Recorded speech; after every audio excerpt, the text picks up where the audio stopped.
Nama saya Juardi, saya tinggal di Telang Jawa. Saya dulu bekerja sebagai penambang rakyat batu bara di desa.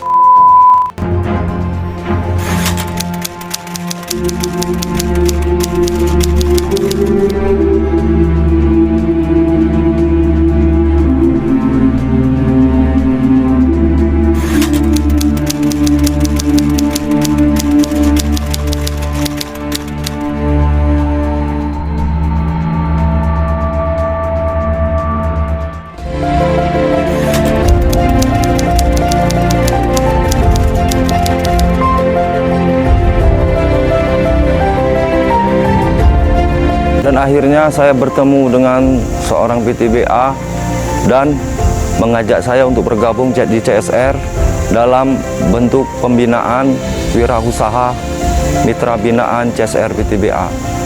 Dalam usaha itu saya diberi modal, diberi pengetahuan tentang cara pembuatan pupuk, berternak, dan lain-lain. Sehingga yang dulunya kita sangat sulit dalam menopang kehidupan keluarga, tapi semenjak saya bergabung dengan CSR dan beri pengarahan dan penyuluhan tentang memberdayakan masyarakat dan cara-cara mencari uang dengan cara yang baik, dan saya sangat berterima kasih.